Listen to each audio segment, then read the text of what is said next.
যেসব নারীকে আমি গোপনে ভালোবেসেছি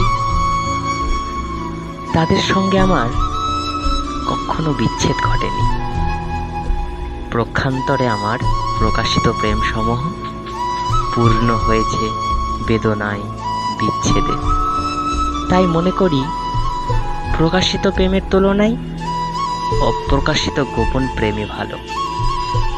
যাকে ভালোবাসতে ইচ্ছে করবে তাকে আমি গোপনে ভালোবাসবো। যাকে ভালোবাসি তাকে কখনো তা জানতে দেব না। আমার প্রেম প্রত্যাখ্যান করার কোনো সুযোগই পাবে না সে। আমি তাকে ইচ্ছে মতো ভালোবাসবো, প্রাণ ভরে ভালোবাসবো, যত খুশি যতবার খুশি ভালোবাসবো। এই সিদ্ধান্ত গ্রহণের পর থেকে আমি ভালো আছি। শুধু ভালো নয়, খুব ভালো আছি। প্রেম নিয়ে আমার সকল উদ্বেগ ও উৎকণ্ঠার অবসান হয়েছে। প্রিয় নারীদের ভালোবেসে আমি এখন পরম স্বস্তিতে আছি। আমার আর কোনো ভয় নেই।